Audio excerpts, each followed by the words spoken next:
𝙏𝙖, what's your take on the situation? I'd say she's sexy as hell. Not helpful!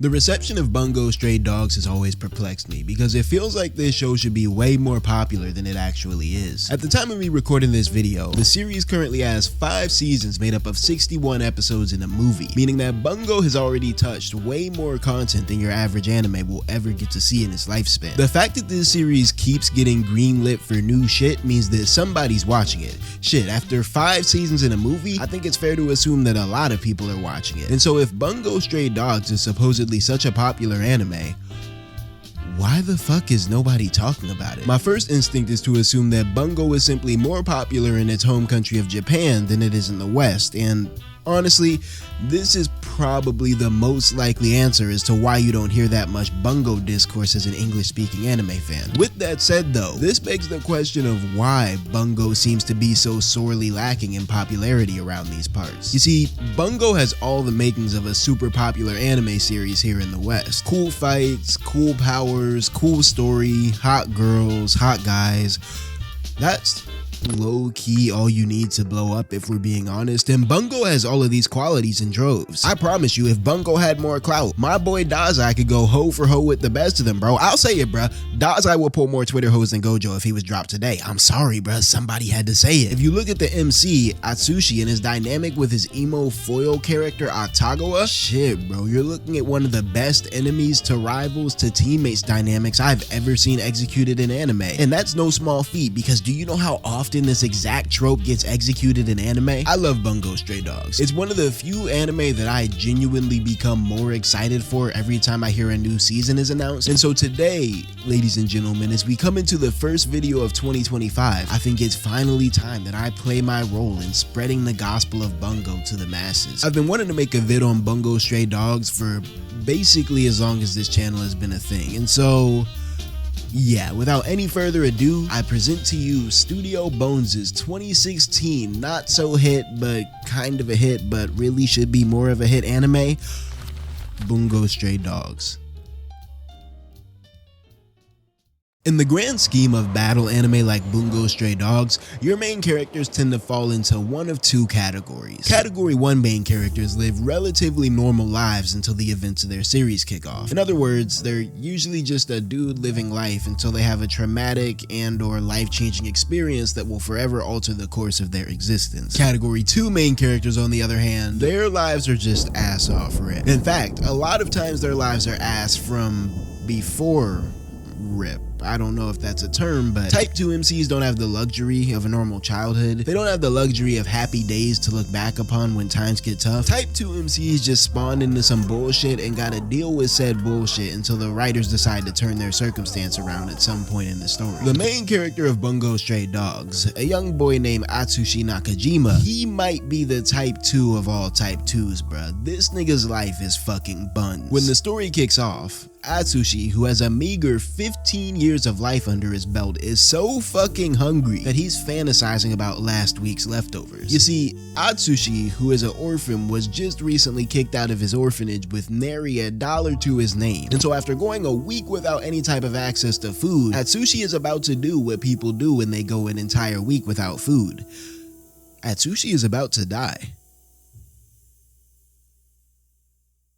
So Atsushi, he's obviously not in the best state right now, thanks to, the fact that he's literally dying due to the lack of food. Me personally, I can't relate though, because thanks to the sponsor of today's video, HelloFresh, hey, I've been eating good, bro. At the time of you watching this video, it is at least mid to late January of 2025, meaning that statistically speaking, you have probably given up on your New Year's resolution by now. First of all, lock in, bro, you got this. But second of all, I've actually been able to stick to my resolution so far, and part of the reason I've been able to do this is actually because of HelloFresh. You see, one of my New Year's resolutions, apart from uploading more consistently, has been to cook more food at home. To be more specific, I'm trying to really reduce the dependence I've developed on one particular bright red food delivery service app that shall not be named. Now in December, I had actually started dipping my toes into HelloFresh thanks to them sponsoring my first Kimi no Uzume vid. And after about a month of using them for my dinners at this point, I can genuinely report back and say that HelloFresh has been absolutely carrying my New Year's resolution, bro. Like, it would simply not be possible without them. Where's my phone so I can actually get the proof? I had to check my stats real quick, right? But let the record show that in the month of December of 2024, I used the Red app a grand total of, and I'm not making this up, 22 times. However, so far in January, thanks to having the convenience of tasty meals like the HelloFresh big batch beefy lasagna soup, which, like, I'm trying to think about how I can display this to the camera without spilling the soup. All right, we gonna, yeah. Oh, no. Okay, here's what we're gonna do. There we go. Yep, you see it? Money shot. Cool. I think my camera's at like a whole different angle than what it was at before, but yeah, thanks to the HelloFresh big batch beefy lasagna soup and other similarly tasty meals, I've been able to cut down my usage this past month to only 7 times so far, which, you know, still improving, but hey, it's something. So let's look at a few different common New Year's resolutions and see how HelloFresh could help carry you to these goals. If you're trying to eat healthier, well, that one's pretty obvious. HelloFresh can help you reach that goal with over 30 different calorie smart and protein smart recipes per week. If you're trying to do better in school since you got a 0.2 GPA last semester, HelloFresh can't tutor you, but they can make sure you get your school day off to a good start with the free breakfast item that comes with every HelloFresh delivery. Now, if you want to get you your own bowl of soup, click the link in my description or use my code and get 10 free meals plus free breakfast for life. 1 breakfast item per box while subscription is active if you're in the US. Outside the US, the local discount will apply. Thank you again to HelloFresh for partnering with this channel and sponsoring this video. It helps a lot. And now that we're done talking about yummy food, let's get back to talking about starving orphans. Atsushi, that is. I'm talking about Atsushi, you know? If only he had a little HelloFresh subscription. I don't know if he'd have a address to deliver it to, but you know? Atsushi, who is an orphan, was just recently kicked out of his orphanage with nary $1 to his name. And so after going a week without any type of access to food, Atsushi is about to do what people do when they go an entire week without food. Atsushi is about to die. Now, that flashback that I just showed you of Atsushi getting kicked out of the orphanage, I want you to remember that flashback because we will be witnessing that flashback many times throughout the course of this video. But flashbacks aside, in the present day, Atsushi is coming to terms with the fact that if he doesn't want to die, he's gonna have to steal some food. Now, Atsushi is a better man than me, right? Atsushi doesn't want to steal food even though he's literally on death's doorstep. Me personally, you let me go over a day without food and see if I don't hit the most unjustified lick on your local Wendy's, bro. I'ma go in there and invent some whole new shit, bro. I'ma be the first nigga to walk out of Wendy's with a Dave's quadruple, but anyway. Out of pure desperation, Atsushi finally commits himself to thievery, stealing his resolve to do so and declaring that he's gonna mug the next person that he sees pass by. The first person to pass by is on a motorcycle. Obviously, he can't steal from that guy. The next person, or group of people, rather, to pass by is a literal military task force. Again, good luck trying to steal from those niggas. The third person to pass by, he may be the most peculiar pedestrian yet. The third passerby isn't on the sidewalk like the first 2 groups of passerbys. The third passerby is a single man drifting along in the river, but he's face down and drowning. Atsushi goes to save this drowning man because, I mean, he's an anime MC. He kinda has to risk his life for others, like it's low-key in the job description. But when the drowning man finally comes to after being rescued, he's rather disappointed that he had been saved from drowning. This man right here, as many of y'all may know, is Osamu Dazai, the secondary main character of Bungo Stray Dogs. Dazai is mad that Atsushi had stopped his drowning because Dazai's weird little anime character gimmick is that he's obsessed with the idea of self despawning from the GTA map, if you know what I mean, which is also a reference to the IRL Dazai, by the way, but whatever, because eventually, as they're going back and forth, Dazai hears Atsushi's stomach grumble and he's like, damn, Brody, like, are you good? Atsushi explains that he hasn't eaten in days, and Dazai's like, damn, that sucks. I don't have my wallet though, so you know, kinda sucks for both of us. Fortunately for Atsushi though, one of 𝙏𝙖𝙡's co-workers, a dude named Kunikida, pulls up at that very moment. And so without consulting Kunikida first, 𝙏𝙖 agrees to take Atsushi out for a much needed bite to eat. On Kunikida's dime, of course. Cut to said bite to eat, and Atsushi, 𝙏𝙖, and Kunikida are all at this little mom and pop restaurant where Atsushi is finally getting to chow down on the tea on rice leftovers that he had been fantasizing about earlier. After eating his fill, which, yo, that little nigga can eat. But after eating his fill of tea on rice, Atsushi asks his two elders what they do for a living, to which 𝙏𝙖 replies by explaining that they're detectives. Atsushi's like, detectives? Okay, that's pretty cool. And Kunikida interjects, adding on the fact that they aren't just any old detectives, they're super detectives that are responsible for handling the supernatural cases that go beyond the scope of what the police can handle on their own. Now Atsushi, in his head, he's like, wait, supernatural detectives? I've heard rumors about these guys before. Like, I've heard rumors about a supernatural detective agency where all of the members have some sort of special ability. But then he looks back at 𝙏𝙖 and Kunikida and he's like, oh hell nah, bro. These two dysfunctional weirdos are the super detectives that I've heard so much of the rumors about? No way, bro, like it just can't be. Atsushi decides to dig a little further, asking the two detectives about the job that they're currently deployed on right now. And our detectives respond by explaining that they're currently in the process of trying to track down a tiger. Atsushi's like, you said a tiger? And 𝙏𝙖's like, yeah, we've been getting reports about this tiger that's been going around the city and ransacking shit. And so we're trying to hunt down this tiger so that we can put an end to its rampage. Upon hearing this, Atsushi starts acting mad suspicious, bro. He's like, oh damn, that's crazy. Anyway, thanks for the food.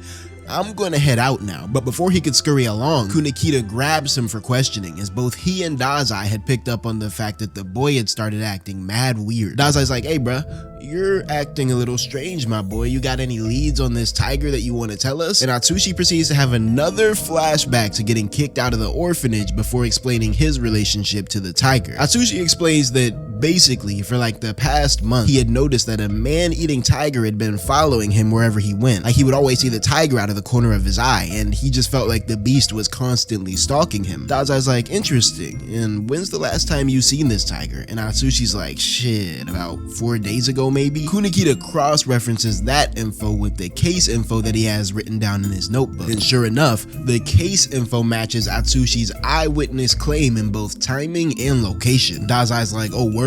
Say less. Atsushi, let me borrow you real quick. I'm gonna use you as bait to lure out this man-eating tiger. And as he's saying this, he's like handing this folded piece of paper to Kunikida. Atsushi responds, he's like, hold on, bruh, I didn't agree to being bait. Like, what type of shit is this? But after that nigga 𝙏𝙖 throws some bands his way, he quickly changes his tune and he decides to accompany 𝙏𝙖 to go lure out the man-eating tiger. We cut to that night, and 𝙏𝙖 and Atsushi are waiting in like this warehouse that they plan on using to ensnare the man-eater. Atsushi is starting to get a little nervous because, you know, he's about to come face to face with the tiger that had been tormenting him this past month. But as more and more time passes with no tiger in sight, Atsushi's nervousness is replaced with confusion, and he's starting to wonder how 𝙏𝙖 even plans on luring out the tiger in the first place. 𝙏𝙖, who's just sitting there casually reading in the dark, bad for your eyes by the way, like get a Kindle. But 𝙏𝙖, who's just sitting there reading, is like, don't even worry about all that, my boy. I have a feeling that our little tiger will be showing up sooner than you think. Atsushi at this point, he starts to get mad. He's like, hey bro, my life is in danger and you're acting way too chill right now. Like, I need you to tee up, bro. And 𝙏𝙖's like, hey bro, watch your mouth.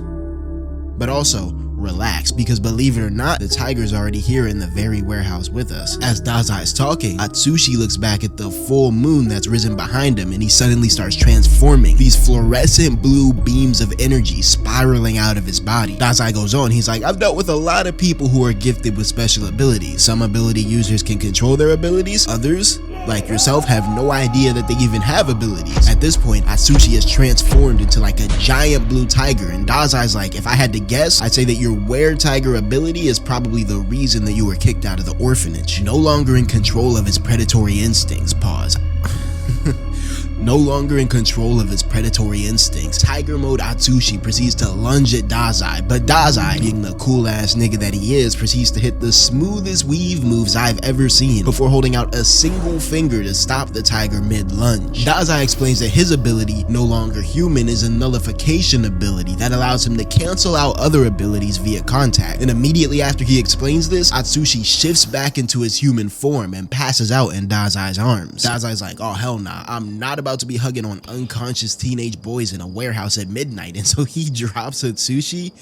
And as Atsushi is passed out on the ground, recovering from his were-tiger shenanigans, Kunikida pulls up with the other members of the detective agency. Apparently, 𝙏𝙖 had secretly told Kunikida to secure the perimeter of the warehouse on the note that he had given him earlier. And after explaining to Kunikida that Atsushi was actually the tiger that they had been looking for, 𝙏𝙖 goes on to say that he wants to grant Atsushi a spot in their supernatural detective group, the Armed Detective Agency. The next day, Atsushi wakes up in a small little studio apartment that 𝙏𝙖 had accommodated him with as part of his new detective agency benefits. The apartment isn't much, but having a place to lay his head plus some steady pay is leagues better than what he had to his name the day prior, and so Atsushi is just grateful to have anything at this point. Not long after waking up, Atsushi gets a call from 𝙏𝙖 claiming that there has been an emergency that he needs to help with immediately, and upon going to investigate said emergency, you can't see it, but I'm doing air quotes while I say emergency. But upon going to investigate said emergency, Atsushi discovers that 𝙏𝙖 had gotten himself stuck in a trash can because he had apparently read that doing so was a viable method of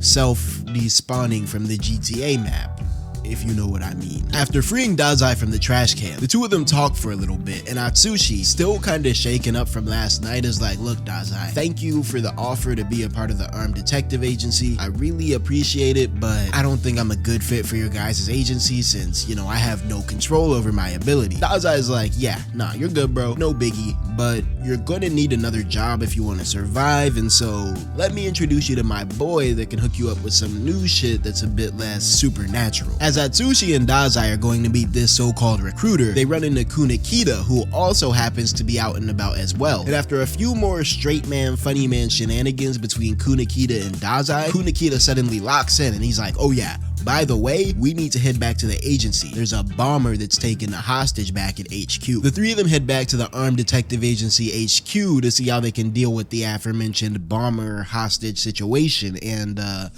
to make a long story short, this entire situation was actually organized by the president of the Armed Detective Agency, a man named Fukuzawa, to see if Atsushi had what it takes to be a member of the agency. When it came to the actual strategy part of the test, like trying to figure out how to take down the bomber, Atsushi was fucking buns, bro. Like, I low-key think he was about to fail the test. But when it came to the part of the test that was meant to test his moral character, Atsushi, quote-unquote, sacrifices himself by jumping on top of the bomb, Steve Rogers style. And so the president, after seeing this noble display of self-sacrifice, gains enough respect for Atsushi to let him into the agency as a certified employee. Now at first, Atsushi is still a bit hesitant to join the agency, right? He's like, I don't know, man, gaslighting me into thinking I'm about to blow myself up is a bit crazy. Like, is this really a workplace that I want to be at? And 𝙏𝙖 is like, shit, you can join or you cannot join. But if you decide to not join, 1, run me back my apartment, bitch ass nigga, and 2, I'm finna call the military on you and tell them that you're the were-tiger. Obviously, Atsushi doesn't want either of those ends to come to fruition, and so from this point moving forward, Atsushi is officially a full-time salaried member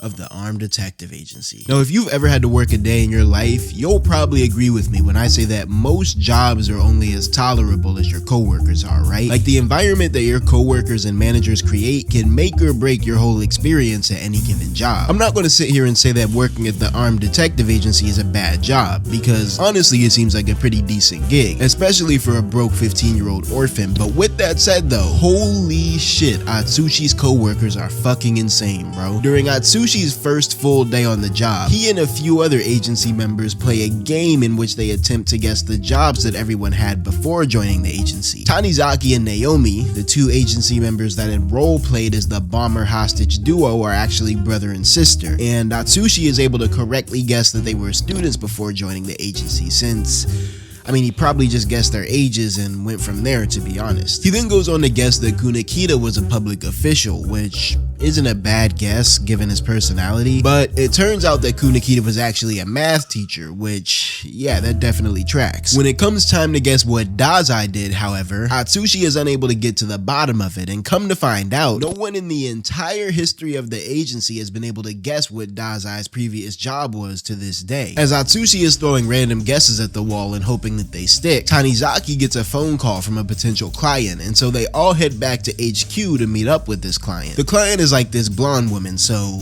you know, of course 𝙏𝙖𝙡 has to lock in, but the client basically explains that she thinks that there are smugglers running an operation near her workplace, and she's requesting that the armed detective agency look into it and gather evidence. Seeing as though there's seemingly nothing supernatural about the job at hand, Kunikida assigns Atsushi to doing the stakeout, and to mentor / oversee Atsushi, he assigns Tanizaki and Naomi to tag along. Before they take off, Kunikida pulls Atsushi aside, and he's like, oh, by the way, he pulls out this little picture of like a Hot Topic looking ass nigga, and he's like, if you see this dude, run for your life. He works for the local mafia, aka the Port Mafia, and yeah, you do not want to get tied up with the Port Mafia. You do not have that type of XP yet, bro. Atsushi thanks Kunikida for the fair warning, and at that, he, Tanizaki, and Naomi take off to go handle the stakeout mission. Cut to the emo nigga that we were just talking about, and yeah, this nigga's name is Ryunosuke Akutagawa, and Akutagawa is currently in the process of heading to the local police station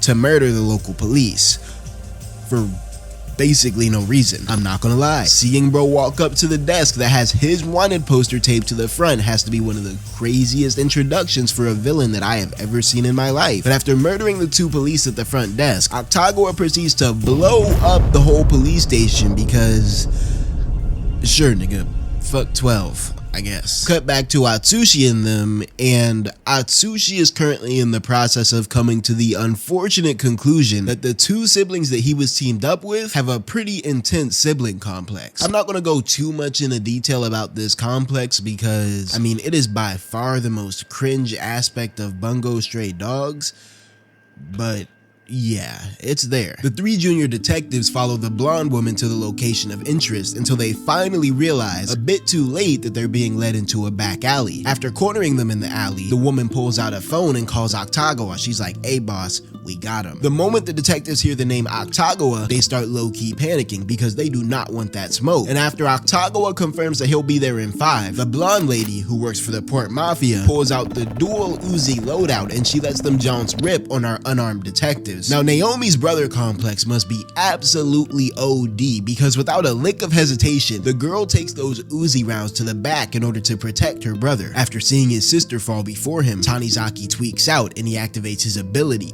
Light Snow, which allows him to create illusions over a small range of space. And following his disappearance into the illusion, Tanizaki suddenly pops out from behind the blonde woman and starts choking her out with his bare hands. Unfortunately for Tanizaki though, before he could put the blonde woman out, Akutagawa pulls up and stabs him through the back, and so yeah, now Atsushi is the only member of the armed detective agency that isn't down for the count right now. Akutagawa's ability, Rashomon, gives him the ability to manipulate his clothes, kinda like Best Jeanist or something, but after slapping the blondie for almost killing the merchandise, Akutagawa turns his attention to said merchandise, who we quickly find out is Atsushi. Apparently the were-tiger is commanding some pretty hefty bounties on the superpowered black market, like $50 million type bounties, and so the Port Mafia had sent Akutagawa and the blondie to capture Atsushi so that they could sell him to a still unknown buyer. Atsushi, hearing that he was indirectly the cause of his co-workers being hurt, proceeds to have another flashback of getting kicked out of the orphanage, and this flashback inspires him to try to fight back against Akutagawa. At first, to no avail. Atsushi ends up getting his leg chopped off by Akutagawa's Rashomon, and getting amputated inspires yet another flashback to the orphanage. See what I'm saying about how constantly this nigga flashes back? And this flashback causes him to transform into the were-tiger and regenerate his leg in the process. Akutagawa and were-tiger Atsushi start running the 1v1 phase, the two of them being decently well matched with their respective abilities. At some point, Blondie tries to get into the mix, but she ends up needing to be saved by 𝙏𝙗 since she really wasn't ready for that smoke. But come to find out, the were-tiger that was attacking Blondie wasn't the real were-tiger. It was an illusion created by Tanizaki, and the real were-tiger is currently lunging at 𝙏𝙗, trying to catch him off guard. 𝙏𝙗 creates like this spiked hand out of his Rashomon, and he gets ready to crash with the were-tiger once again, but at the very last second, 𝙏𝙖 pulls up out of nowhere and he cancels out both of their abilities, thus delaying their mutually assured destruction to another day. Turns out, 𝙏𝙖 snuck a bug into the Blondie's pocket when he was doing his flirting earlier, and so when the mission went south, he was already tapped in and ready to come to his co-worker's defense. 𝙏𝙗 at this point is like, hey, we may have lost the battle today, but on everything I love, the Port Mafia is gonna get that were-tiger. And 𝙏𝙖's like, what's up then, 𝙏𝙗? You know where we stay, bro. You know what the armed detective agency be on. Like, come see what's gonna happen, come spin. 𝙏𝙗 looks back at 𝙏𝙖 and he's like, you know, 𝙏𝙖, you're talking real crazy considering that you're someone that switched up on the gang. And yeah, come to find out, 𝙏𝙖's previous job, the job that no one had been able to guess earlier, was being a mafioso. 𝙏𝙖 is an ex-member of the Port Mafia. Now you may be wondering about the status of Naomi and Tanizaki, seeing as though they both just sustained life-threatening injuries from their run-in with the Port Mafia. Well, I'm glad to report that even though they don't have the ability to regenerate their injuries away like Atsushi does, they do have access to the Port Mafia's healer, who, thanks to her ability, is able to patch them up good as new. We don't know exactly how this ability works yet. Like, we don't know exactly what this woman is doing to produce such drastic healing effects. But what we do know is that the detective agency's healer, whose name is Dr. Yosano, she derives great pleasure from healing her patients in what seems to be a very BDSM-like sort of way. So, yeah, that's pretty fire. The next episode of Bungo Stray Dogs is what I like to call a flex episode. A flex episode is essentially an episode of anime that has the sole and exclusive purpose of showing us how much stronger one party is over their opposing party. This particular flex episode is a bit different. We meet this Port Mafia task force called the Black Lizard, which is essentially like a Port Mafia hit squad. They have an ability user, they have some assassins. You know, the show does a pretty good job making us think that the Black Lizard is like an actual genuine threat to the armed detective agency. Spoiler alert, they are not. To save time, I'm not going to go through this whole episode in detail because it mainly just involves Atsushi running away in order to quote-unquote protect his co-workers. But at the end of the episode, we find out that the Black Lizard is simply not on the armed detective agency's level, and they end up literally getting thrown out of the headquarters window after being off-screen. Like, yeah, it's pretty bad, bro. Oh yeah, also add another flashback to the counter because, I mean, would it really be an episode of Bungo Season 1 without an uncalled for flashback? Yeah, I don't think so, bro. The next episode kicks off with the armed detective agency cleaning up the mess that they made while putting belt to the Black Lizard's ass. As they're putting in a group effort to clean up the office, Atsushi notices that there is one singular employee who's doing literally nothing while the rest of them are busting their ass. We go on to find that this dude's name is Ranpo Itagawa, and the reason that Ranpo gets special privileges to do what he ever wants is because Ranpo is essentially the brains behind the operation. Like, he's the brains behind the armed detective agency. Ranpo's super deduction ability grants him the power to break any case put before him at a superhuman, almost cartoonish level of speed. He is the main reason that the armed detective agency can even call themselves a detective agency. Kunikida ends up excusing Atsushi from cleaning duty so that he can go see Ranpo in action at the murder scene that he's going to. And when we cut to said murder scene, we see that Ranpo and Atsushi are there with the local police force as they're attempting to figure out who murdered a lady that had been found floating up the river early that morning. Now, the lady who had been found floating up the river, she's not just any old lady, right? She actually has a direct relationship to the cop that was put in charge of the investigation, as she was his subordinate on the police force before dying. Also discovered floating up the river, like midway through the evidence gathering portion of the investigation, is none other than 𝙏𝙖, who was once again trying to drown himself. And yeah, for some reason no one really questions it when 𝙏𝙖 starts helping out on the case, and so, you know, anime type shit. But as the chief investigator and his other subordinate are struggling to find any leads in regards to who could have committed this murder, Ranpo steps in and he's like, yeah, y'all kinda suck at this whole investigation thing, and so whenever y'all are ready to like actually solve this case, just let me know so a real brainiac can step in and bust this case wide open. Pause. Now the chief investigator, he doesn't take too kindly to Ranpo's ego, right? He's like, shit, if you think you're Mr. Hot Stuff, go ahead and try to solve this case right here, right now, bro. Like, the floor is yours. And Ranpo, immediately after receiving the legal green light, is like, damn, it's about time. I thought you niggas would never ask. Give me a minute max and I'll have this case solved for you. Ranpo proceeds to put on his glasses, which is apparently like the activation condition for his ability. And mere moments after those spectacles touch his face, he's gotten to the bottom of the mystery and he's pointing an accusatory finger at the chief's second subordinate. Now at first, none of the investigators present believe that this is actually a possibility, right? They're like, yo, shut the fuck up, somebody come get this fraud off of the crime scene. But it isn't long before Ranpo's deduction is proven true and the culprit ends up becoming his own star witness by attempting to crash out at the last moment, to no avail. Now the second subordinate being the twist villain, I'm not gonna lie, it's a mid-twist at best. Like, if you watch the full episode, you can low-key see it coming from like a mile away. And so I'm not even gonna go in depth about like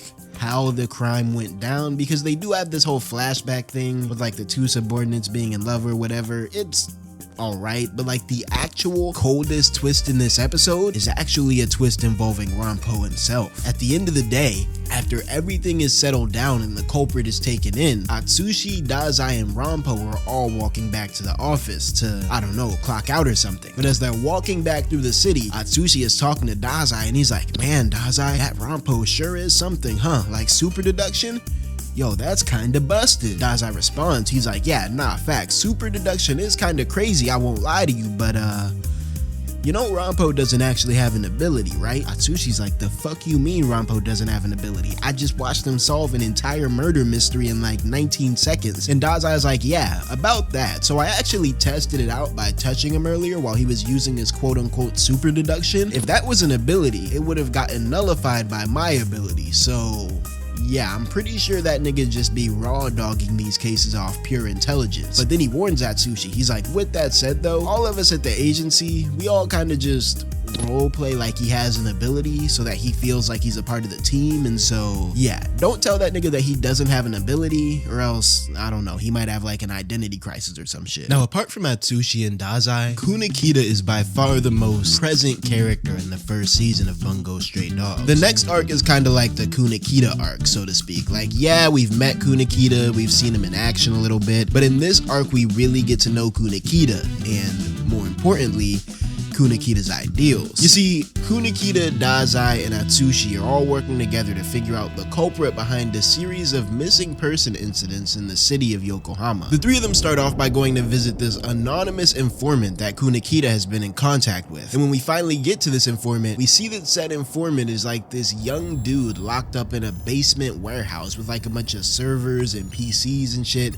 He's basically like a young hacker type individual. Now it becomes pretty clear off the rip that Kunikida's relationship with this informant runs a bit deeper than your typical informant-interrogator relationship. Like, their relationship seems a lot more personal and familiar than what you'd expect. It's almost paternal in nature. When Kunikida sees the boy, he's like, you know your pops would be rolling in his grave if he knew that you were a cyber criminal. And the boy retorts, he's like, first off, don't talk about my dad, but second of all, this is why you get no hoes, unk. You got that big ass stick up your ass. After a bit of bickering back and forth with Kunikida, the information broker gets down to business, showing Kunikida pictures of the victims and revealing to him that he found data on the servers of someone called the Azure Messenger. Now this name, the Azure Messenger, actually carries a certain level of significance to both Kunikida and Mr. Hacker Boy. Basically, a while back, there was a terrorist called the Azure King that Kunikida spearheaded the effort to defeat. However, instead of letting himself be captured, the Azure King blew up an entire building with himself in it in one giant self-despawning blaze of glory that would probably even make 𝙏𝙖𝙡 shudder a little bit at the sight. One of the investigators who was an unfortunate casualty of the Azure King's final attack was the father of the information broker, whose name is Rokuzo, by the way. And ever since Rokuzo's father had passed, Kunikida Kunikida has tried to step up as somewhat of a father-uncle type figure in his life, partway driven by the self-imposed guilt that he holds for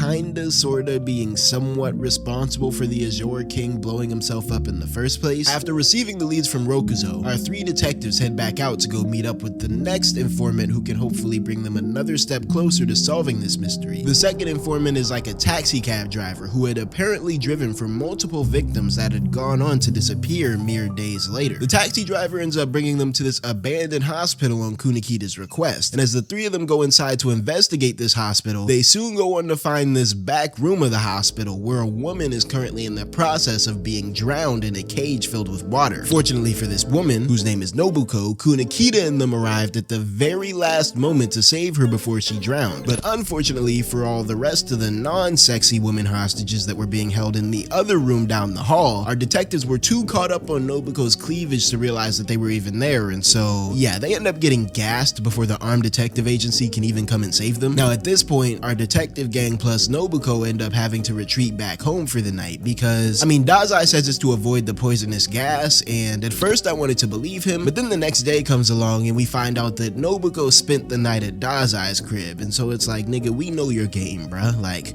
you are not slick, my boy. But besides finding out that 𝙏𝙖 caught some Nobuko cheeks the night prior, we go on to find out that Kunikida's picture is now published in the newspaper, and he's basically being presented as like the public face of failure, since the press somehow got leaked security footage of him failing to save the other hostages. My boy Kunikida, however, is too much of a dog to get perturbed by such menial matters. He has a terrorist group to stop, and so later that morning, he heads out with Atsushi and 𝙏𝙖 in order to meet up with the taxi driver again. Now, to make a long story short, our detectives basically find out that this taxi driver is like halfway guilty when it comes to these kidnappings. Like, he's implicated in these kidnappings, an accomplice, if you will. However, the mastermind behind these kidnappings, the Azure King, is still unknown, and furthermore, the cab driver's dumbass made the mistake of kidnapping a Port Mafia affiliate, and so yeah, the streets are looking for him now. Immediately upon revealing the full scope of his situation, some Port Mafia shooters pull up and start lighting up my boy's taxi with some Tommy guns. Now, realistically, everyone in this taxi should have at least been tagged right here. Like, that was a lot of bullets, bro, but somehow, no one in this car ends up hit by a bullet, and our 3 agency members decide to split up, leaving Kunikida to handle the Port Mafia. To fight the Mafia, Kunikida activates his ability, Dopo Poet, which allows him to create any inanimate object that he writes in his notebook, given that said object is about the size of the notebook itself. And after creating a flashbang to handle the Port Mafia NPCs, a big ass black figure slices the entire taxi in half. And yeah, in case you couldn't tell from the big ass wave of spatially enhanced cloth, the boy 𝙏𝙖 has officially pulled up on the scene. Now, for all intents and purposes, this fight right here should be an absolute mismatch by every stretch of the imagination. I mean, when it comes down to it, 𝙏𝙖's ability just washes Kunikida's ability in every possible category. Let's not kid ourselves right now. With that said though, because of his somewhat lackluster ability, Kunikida has way more fighting and tactical expertise than 𝙏𝙖. And so even though he gets overwhelmed by 𝙏𝙖's raw power at first, he's ultimately able to leverage his tactical experience to outsmart 𝙏𝙖 and force him to retreat while Atsushi and 𝙏𝙖 work on turning in the taxi driver to the cops. The next morning, the armed detective agency has an emergency meeting due to a message that they received from the Azure Messenger. The Azure Messenger is basically on their James Bond villain ship, bro. They're like, I've planted a bomb somewhere in Yokohama City that's gonna go off at sunset. Find it if you dare. President Fukuzawa speaks up. He's like, everybody listen up. Nigga got mad aura, right? Whole room goes silent. But he's like, everybody, listen. If we can't defuse this bomb, then we have no right to call ourselves a detective agency anymore. And so with that said, now more than ever, I need you niggas to lock in. Everybody in the room stands up on like some sir yes sir type shit, and with nothing else to discuss in the meeting, they all break up into separate groups to go try to find this bomb, and by extension, the Azure Messenger. Kunikida pulls up on 𝙏𝙖 as he's having a fancy afternoon date with Nobuko. Apparently, 𝙏𝙖 had been busy quote-unquote tending to her mental state since she was still the victim of a kidnapping. But while talking to Nobuko, 𝙏𝙖 had been able to find out that the woman's ex-boyfriend had recently passed. For ability, he, 𝙏𝙖, and Kunikida all lock in and proceed to call Ranpo for some much needed guidance. Here comes Ranpo on the other end of the line, right? He's like, damn, you niggas fucking suck at detective work, by the way. Like, I just want to let y'all know that. Like, do I have to carry y'all in every mission? And 𝙏𝙖𝙡's like, look, bruh, we get it. You're the GOAT. Now, could you please stop self-glazing and help us figure out where this bomb is at? Ranpo is like, all right, say less. It's at the fishing shop. Like, he literally solves it that fast, bro. This nigga is fucking insane. That's why the Azure Messenger will want to place their bomb near the fishing shop in the first place. Basically, the fishing shop is located near a port with a bunch of natural gas and oil refineries. And so if the bomb were to go off in this location, they evacuate the area of civilians. And so, as more time passes, the situation becomes more and more dire. Atsushi, Octagawa, and 𝙏𝙖𝙡 all suddenly get phone calls at the same time, as if they didn't already have enough bullshit on their plate at the current moment. Kushi's call was from Ranpo, who had somehow deduced his way to a similar conclusion. 𝙏𝙖𝙡's call, however, was from President Fukuzawa, and Fukuzawa basically tells him that the taxi driver had been found dead all the way until your number hits 0 and you die. Now, this on its own is kinda busted, right? But it's also low-key balanced because the user of this ability still has to find a way to deal the damage. To make matters worse, this ability user also has the key that's needed to disarm the bomb. And then, to make matters worse, in a rare moment of anime villain intelligence, the ability user breaks the key so that even if he does lose, Kunikida still can't disarm the bomb. Meanwhile, upstairs in the bomb's transmitter room, 𝙏𝙖𝙡 is facing a mismatch of his own as he's fighting this big brolic ass nigga that has no ability. The thing about 𝙏𝙖𝙡 is that he has no hands. He's carried by, as both of our detectives are getting washed by their respective mismatches, they both come to the mutual realization that if they just swap enemies, then they'll have the mismatches in their favor. And so after Kunikida uses Dopo Poet to create a grappling hook, he and 𝙏𝙖𝙡 switch enemies. 𝙏𝙖𝙡, now, once again, I'm gonna fast forward through the whole mystery reveal section of the arc because, I mean, I can't even say it was mid in this case. The Azure Messenger reveal was actually pretty good, I'm not gonna lie, but it would just be way too much yap to go through the reveal detail by detail, and so, yeah, watch the show. But long story short, Nobuko's deceased boyfriend was the Azure King, and Nobuko herself is the Azure Messenger. At this point, it's been a good little minute since Atsushi has been at the forefront of the show, right? I mean, let's just be real right now. That nigga was borderline useless during the Azure Messenger arc. Like, the extent of his usefulness during that arc was literally just the fact that they used his phone to call Ranpo. But thankfully, this next arc, which features my GOAT, Dr. Yosano, gives Atsushi a lot more burn than the previous arc, where they basically just transferred his MC role to Kunikida. It's also worth noting that there's this whole subplot that starts around this point in the story where 𝙏𝙖𝙡 goes missing and purposely gets himself captured by the port mafia. I'm going to be skipping that subplot for the sake of this video because this subplot is actually set up for the 𝙏𝙖𝙡's past arc, which is the beginning of season 2. And once again, this video is only covering season 1. But trust me, bro, as cool as 𝙏𝙖𝙡 being kidnapped by the port mafia sounds on paper,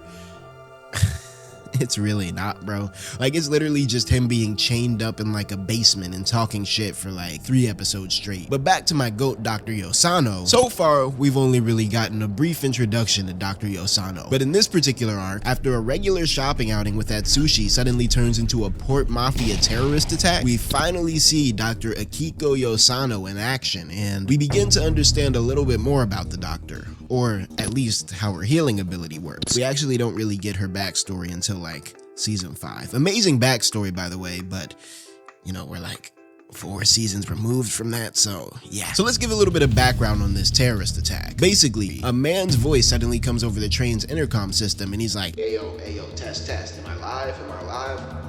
Alright, cool. Watch this." Boom! All of a sudden, an entire train car explodes, leaving the passengers that were riding in the train car dead on impact. The terrorist who's responsible for this train car massacre is this bowl cut guy right here, Motojiro Kaiji. Kaiji's ability, Lemonade, grants him immunity to bomb explosions, but this ability only works if the bomb in question is in the shape of a lemon. It's a very strange condition to balance out an otherwise solid ability, but after hearing the first lemon bomb go off, Atsushi and Yosano split up to find the terrorist, with Yosano taking the front of the train while Atsushi brings up the rear. Now at this point, Atsushi and Yosano both encounter their own separate port mafia goons, thus leading them into their own separate battles. Yosano, at the front of the train, ends up running into Kaiji, who literally just bombs her on sight. Like, she was honestly cooked the moment she walked through the door. It's actually pretty sad when you think about it. But Atsushi, on the other hand, ends up running into this young girl who's fitted up in like this red and gold kimono. As Atsushi is trying to talk to this girl, trying to warn her about the literal bomb threat that's on the train, the girl suddenly receives a phone call, and upon answering the phone call, we hear a man on the other end commanding her to use her ability to kill anyone that attempts to escape the train. Now this girl right here, her name is Kyoka Izumi. Kyoka's situation is a bit strange in more ways than one, and in a lot of ways, Kyoka's situation with the Port Mafia actually mirrors Atsushi's situation with the Armed Detective Agency. You see, like Atsushi, Kyoka is an orphan. However, instead of getting lucky like Atsushi did and ending up at a normal orphanage, well, being at an orphanage isn't particularly lucky, but you know, relative to the things that can happen to anime orphans, it could definitely be worse. But as opposed to ending up at a normal orphanage like Atsushi, Kyoka ended up in the clutches of the Port Mafia, where she and her ability were quickly honed for the purposes of Port Mafia assassination. Now Kyoka's ability, Demon Snow, is another one of those bungo abilities that starts off cool, but then gets severely nerfed by its activation conditions. You see, Demon Snow allows Kyoka to summon what is essentially a stand, right? Like she can summon this swordswoman, phantom sort of creature that can protect her. However, for some reason, her Demon Snow ability can only be activated and controlled via a phone call from somebody else. Like her cell phone is the intermediary for her ability. But while Atsushi is busy getting his ass grassed by Demon Snow, my girl Yosano is getting repeatedly lit the fuck up by lemon bombs, and so yeah, shit is starting to look real wicked for our Armed Detective Agency representatives right now. Now the Yosano fight is particularly interesting because both Yosano and Kaiji are doctors, or scientists rather, like they both have occupations that are scientific in nature. Midway through the fight, after Yosano's been thoroughly air fried, Kaiji starts going on this very one-sided philosophical tangent about how death is the ultimate science and blah blah blah, just anime villain type ideals. Yosano isn't buying Kaiji's anime villain bullshit though, right? Like as a doctor, she's come face to face with death time and time again in the form of her patients dying / almost dying, and so yeah, she's really not trying to hear Kaiji's callous, overzealous, quite frankly detached takes on death. Kaiji's like, fine, you don't want to hear my takes on death? Then how about you go experience it for yourself and come report back to me? He then proceeds to drop like 10 lemon bombs all around Yosano and leave the train car before they explode, and so yeah, that's not good. Cut back to Atsushi, and he too is also on the verge of death. His body has now been lacerated to shreds by the specter that Kyoka has attacking him, and based on the fact that he's too weak to actually do anything against Kyoka's stand, it's starting to look like all hope might be lost for our rookie detective. Fortunately for Atsushi, even when all hope is lost, all flashbacks aren't, and so by calling upon the power of yet another flashback to the orphanage, Atsushi gains an anime flashback plot armor boost, and his Were Tiger ability activates, enabling him to fight back against Kyoka. Now let's cut back to Yosano again, see what's going on over there with her. Kaiji re-enters the train car that he blew up, expecting to see Yosano, well, dead. I mean, 7 fucking grenade explosives versus the physiology of an average-sized Japanese adult woman. Yeah, I don't think I have to elaborate on the mismatch that's occurring here. Yosano's body is literally hanging out the window of the train car, having damn near been blown out of the train itself. But as Kaiji comes closer to inspect what he thinks is a corpse, Yosano suddenly springs to life and decks this nigga Kaiji dead in his shit, sending the man flying across the aisle of the train car. Amazing punch, by the way. Check out that follow through, but come to find out, Yosano's ability, Thou Shall Not Die, does, well, it does exactly what it sounds like it does. It saves people from dying by healing them back into working order. The ability does have a condition though, this condition being that she can only heal lethal injuries. So basically, in order to heal people, herself included, the target has to be on the brink of death. This means that if there's a situation where Yosano wants to heal a mild to moderate injury, she actually has to inflict a life-threatening injury on her target for her ability to work. And as Kaiji is about to find out, Yosano is very fond of the process that is inflicting lethal injuries. Like, she takes great pleasure in doing so in what seems to be a very sadist, dominatrix, BDSM-like manner. Basically the same thing that she had done with Tanizaki earlier. Atsushi, now armed with the means to fight back against Kyoka via the were-tiger, goes on the offensive, dodging Demon Snow's attacks before literally breaking the sword that it's using to attack him.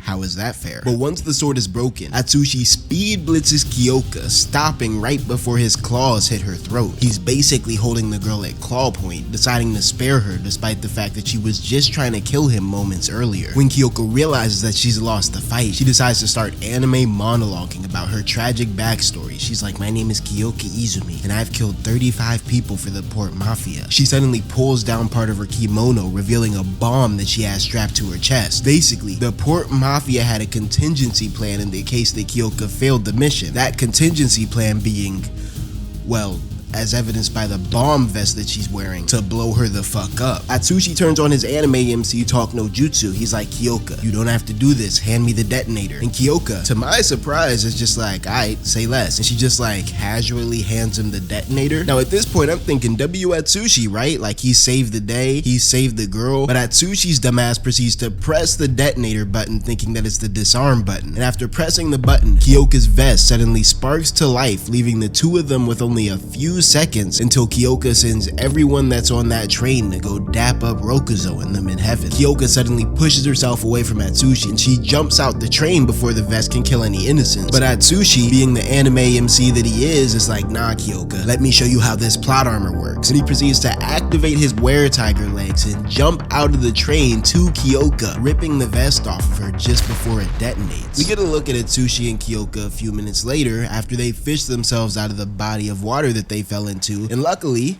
they're both alive and well, or at least they're both alive. I don't really know about well in Atsushi's case. But then we finally cut to the other end of the phone line where we see who was giving the commands to Kyoka over the phone all that time, and sure enough, it's none other than Ryunosuke Octagawa. His emo ass just, I don't know, being weird, locked up in the basement somewhere, talking to little girls on the phone like, dog, she is 14 and you're 20. Now I see why your ass was on that wanted poster in the police station at the beginning of the season. Strange ass nigga, disgusting. The next day, Kyoka is taken into Armed Detective Agency custody so that Dr. Yosano can treat any injuries that she may have sustained from the train incident. I'm gonna assume that Yosano didn't have to use her ability on the girl based on the fact that Kyoka doesn't seem traumatized while laying in the infirmary. But while Kyoka is laying down in bed, getting some rest, Atsushi and Kunikida are outside the infirmary talking about the girl's fate as it relates to the Armed Detective Agency. Kunikida is like, look man, I understand you care about this girl, but let's just keep it a buck right now. She's got like 35 bodies under her belt. There's no way the Armed Detective Agency can take her in good faith. Atsushi responds, he's like, but it's not her fault. The Port Mafia has been extorting her and her ability so that she commits these murders. And Kunikida's like, yeah, I get that, but at the end of the day, in the eyes of the law, the blood of these murders is still at least partially on her hands. And when you're talking big boy numbers like 35 partial murders, yeah bro, we simply can't let that slide. Like, what would the detective agency look like housing someone who for all intents and purposes is essentially a serial killer at this point? The two detectives debate about what exactly to do with Kyoka is cut off by Dr. Yosano, who lets them know that Kyoka seems fine. And when Kunikida asks Yosano if Kyoka is good for questioning, Yosano gives them the green light, saying that she should be in a good enough physical/mental state for questioning. The two detectives go into the infirmary to question Kyoka, interrogating her about who her superior was within the Port Mafia. And although Kyoka seems reluctant to snitch at first, as per usual, a little bit of eats go a long way when it comes to getting felons to snitch on their higher-ups. And so boom, they get Kyoka this nice little tofu lunch, with seconds by the way, in order to get her to open up about her ties to the Port Mafia. Kyoka goes on to explain to Atsushi and Kunikida everything that I already explained to you a little while ago regarding her backstory and her ability. She also explains that the person giving her commands through the phone was Octagawa,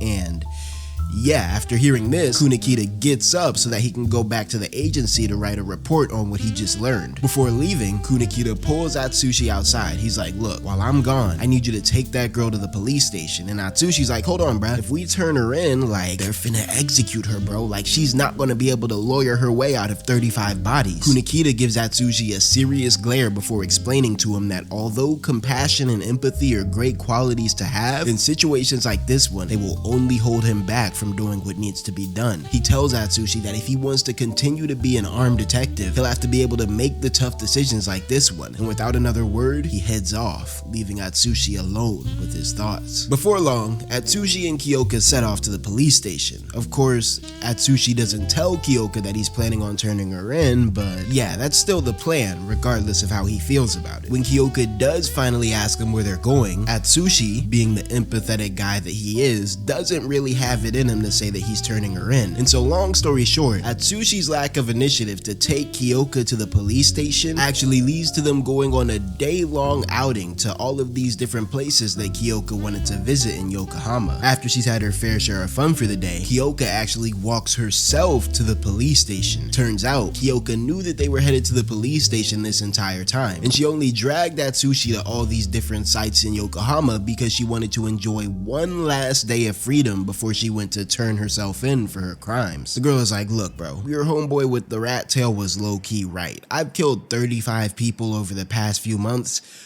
It's really only fair that I too be executed. But before Atsushi could respond, a giant black shard stabs him through the chest, seemingly out of nowhere. Come to find out, the port Mafia had hidden a transmitter somewhere in Kyoka's body that they were using to track her every move. And as Atagawa uses his Rashomon to lift Atsushi into the air, he explains to the girl that the only reason he had let her roam free for this long is so that she can lead him to the were-tiger. He then proceeds to throw Atsushi into a cargo crate, and the port Mafia takes off to Lord knows where. Once reports of Atsushi's kidnapping hit the agency, the other detectives start arguing about to what extent they should prioritize rescuing Atsushi. You see, at the moment, the detective agency is dealing with 𝙏𝙖 being MIA, Atsushi being kidnapped, and this really big government escort job that we don't get many details on besides the fact that it's super important. And so half the agency, namely Ranpo and Kunikida, are like, hey, it's Atsushi's fault for not going straight to the police station.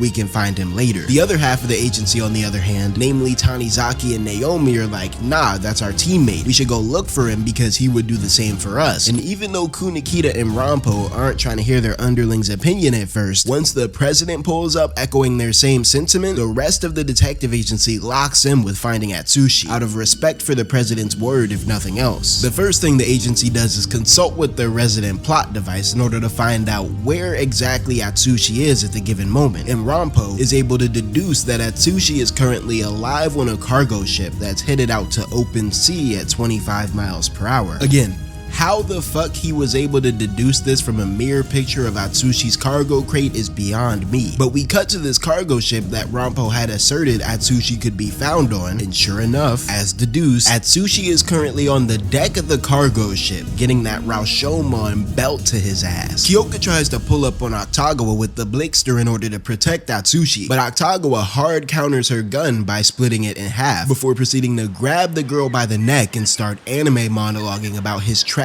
backstory having grown up in the trenches. Atsushi is like, shit nigga, we can go backstory for backstory, and he starts flashing back to his own tragic past. But this time, as he's flashing back, he gets interrupted by Kunikida, who had pulled up on a speedboat to come rescue Atsushi. Upon hearing Kunikida's voice, Kyoka suddenly clicks a detonator that was in her hand, and a bunch of bombs go off in the ship's hull. I swear, accessing high-powered explosives in the bungo verse has to be easier than accessing a bag of chips at the gas station. But as the explosions are going off all over the ship, Atsushi proceeds to use the explosions as cover so that he can escape to Kunikida's speedboat. Now at this point, Atsushi is just one good jump away from being saved, right? All he has to do is jump down to Kunikida so that he can get the fuck out of there. But just before the boy jumps, Atsushi remembers the terms to his anime MC 360 deal that he signed to get his own show. And part of that 360 deal mandates that he risk his life to save anybody that's in need, especially if said person in need is a friend, and especially if said friend is a potential love interest, like Kyoka. Seeing no other choice but to save Kyoka, Atsushi pulls up on Atagawa once more and proceeds to throw down some were-tiger squabbles, this time fighting with both his life and Kyoka's life on the line. As Atsushi and his now certified nemesis are going back and forth, we get a brief glimpse into why Atagawa's big grown ass seems to hold such contempt for this 15-year-old minor who really has nothing to do with him. And come to find out, Atagawa was actually 𝙏𝙖's pupil back during his support Mafia days, and so not only does Octagawa feel betrayed by 𝙏𝙖, he also feels envy towards Atsushi, who has now replaced him as 𝙏𝙖's current mentee. Octagawa's hate for Atsushi is so visceral and overblown, in fact, that he actually manages to land multiple should-be fatal blows on Atsushi as their fight rages on. But by spending every last plot armor token that he has to his name, Atsushi manages to survive the should-be fatal attacks before proceeding to one-shot Octagawa, sending him plummeting into the sea below them. Atsushi then proceeds to land back on the cargo ship, unconscious from the level of main character bullshit that he had just pulled, and just before the cargo ship explodes, Kyoka grabs Atsushi and saves him from the explosion in the same way that he had saved her just a day prior, jumping overboard and onto Kunikida's speedboat, leaving even the ever stoic Kunikida smiling at the display of compassion that he just witnessed.